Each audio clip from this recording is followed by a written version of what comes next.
Assalamu alaikum wa rahmatullahi wa barakatuh. It is a great honor to be invited to speak at the General Assembly of Pkmt, Pakistani Kissan Mazdoor Tahreek, on the Zionist war on Palestine. I would like to start by expressing our deep sorrow for the losses of souls and property during the last horrific floods in Pakistan. I would like to convey the anger felt by our constituencies, namely People's Coalition on Food Sovereignty, Arab Group for the Protection of Nature, and the Arab Network for Food Sovereignty. We condemn the imperialist world's double standards in reacting to this catastrophe. While Pakistan actually received only $100 million of aid, Ukraine received $94 billion. We encourage a people's fact-finding mission as suggested by our comrade Azra Saeed from the Roots of Equity. We in the region, including Pakistan, Afghanistan, and Iran, are the target of the Western imperial powers' divide and conquer strategy since very long. Please search for Campbell-Bannerman Conference of the year 1907 in London, which was held between Britain, France, Holland, Belgium, Spain, and Italy, headed by the British Prime Minister Sir Henry Campbell-Bannerman, where the outcome was, open quotation, establishing a strong alien-human barrier in the land bridge linking Europe to the Old World and both to the Mediterranean to form in the region near the Suez Canal a force hostile to the peoples of the region and friendly to the European countries and their interests. This is the practical, immediate implementation of the proposed methods and approaches. Close the interpretation. This document has disappeared from the British formal archive. 10 years later, i.e. in the year 1917, Balfour, a Jewish English foreign minister, declared that Palestine should be given to Jews to establish their alleged homeland. At that time, Britain was not even colonizing Palestine. So Britain arrogantly gave itself the right to give what it does not own to who does not deserve.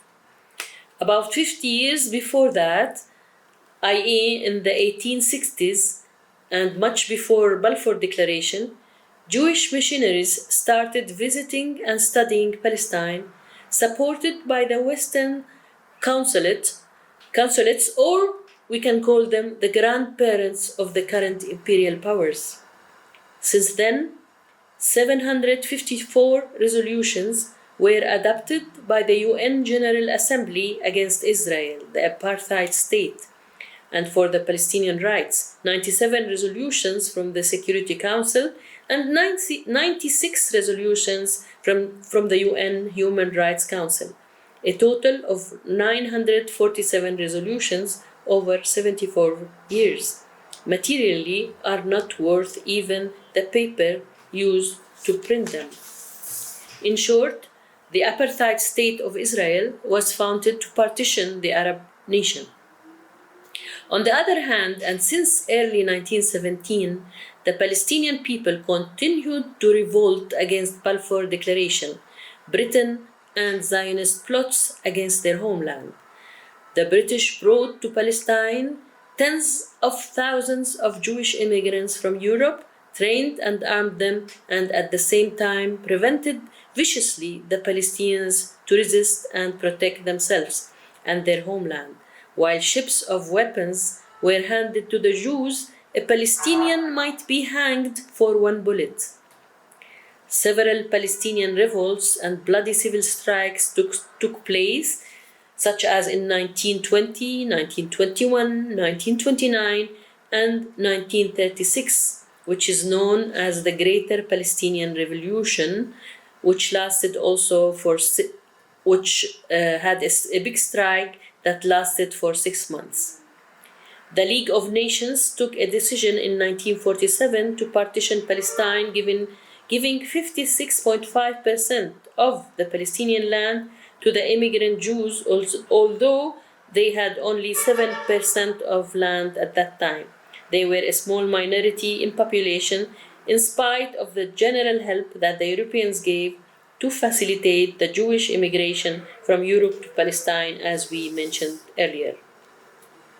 In the year 1948, a war erupted in Palestine where Arab countries took part, but sadly enough, these Arab states were under direct Western political control, and the military leadership of these Arab armies was ironically under the British Glob Pasha, who was the leader of the Jordanian army at that time.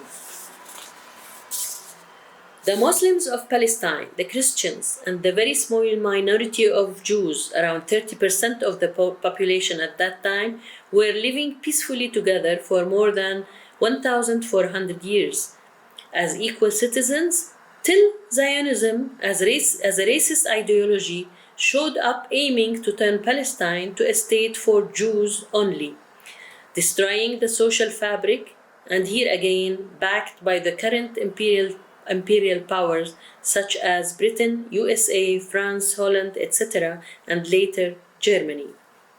Zionists committed hundreds of massacres, destroying 530 villages, drove more than 750,000 Palestinian civilians out of our homeland, leaving only 150,000 Palestinians who could flee the massacres. This current day, despite all these crimes, the number of Palestinians in all over historical Palestine grew up to be about 7 million and exceeds the Jews by 400,000 people. This demographic growth is considered a big danger on the apartheid state of Israel, who consciously is committing the crime of ethnic cleansing. The Palestinian people, through Fatah movement, started another revolution in 1965 and confronted many challenges inside and outside Palestine. At some point, the Palestinian Liberation Organization, PLO, decided to go for Oslo Agreement in 1993, then Oslo II in 1995, which was supposed to be the base of a peace process leading to a two-state solution in Palestine, and this had to be guaranteed by the USA and European countries to be realized and executed. This proved to be an empty mirage. The Jewish Zionist settlements in the West Bank quadrupled to reach around 750,000 Jew settlers after the Oslo Agreement, covering all the West Bank, which was occupied in 1967.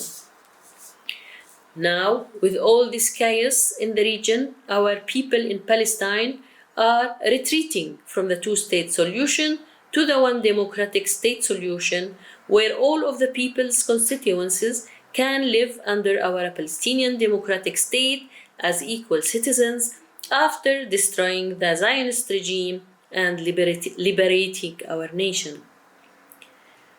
To achieve that, our people has the right and is using all methods of resistance, including the revolutionary armed violence, to defend our masses, villages, and lands against the apartheid, racist Israel army and state. For example, we at APN are behind a green resistance to replant the uprooted olive trees by occupation under the slogan, "They uproot one tree, we plant 10." This campaign, which is still going on, has already planted 3 million trees all over Palestine. This resistance against occupation is guaranteed by all human, international, religious, and natural rights and accords. Liberating Palestine has always been the aim of the Palestinians, Arabs, Muslims, and all peace-loving people in the world. The current progressive resistance forces in the region, such as the Islamic resistance in Lebanon and Gaza, are supported by Iran and our people. The Palestinian growing resistance has now crossed the narrow organizational, territorial, religious, tribal, and family affiliations to the broad, healthy national struggle that's growing in spite of the many and difficult hindrances that the official Palestinian Authority is practicing in accordance with the Oslo Agreement. Israel has used Oslo Agreement only to confiscate more lands and kill and kick more people out of our lands. For that reason, Iran and the resistance in Lebanon and Gaza are demonized and fiercely targeted by sanctions, propaganda, and conspiracies. We in the region are allies with our dear people in Pakistan, Iran, and all others who share a lot in our culture, history, and aspiration. We are targeted by the same enemies who are using the same strategies and tactics, pushing diversities within our people to become internal conflicts, then inflicting riots leading to the destruction of our internal social fabric, like what they did in Syria, Iraq, Iran, Libya, Sudan, Lebanon, and Yemen. We all have to beware that there are hostile, poisonous think tanks who are studying every weak angle in our social and religious diversity, economy, development plans, aspirations of new generations, etc., in order to exploit opportunities against all the constituencies of every nation and also trying to ignite wars between countries. We are very confident of our victory together with all peace-loving peoples of the world, as absolutely confident that the sun will shine tomorrow. And we Palestinians look forward to welcome you all, perhaps soon, in our beloved liberated nation. We are partners in these struggles, and power to the people.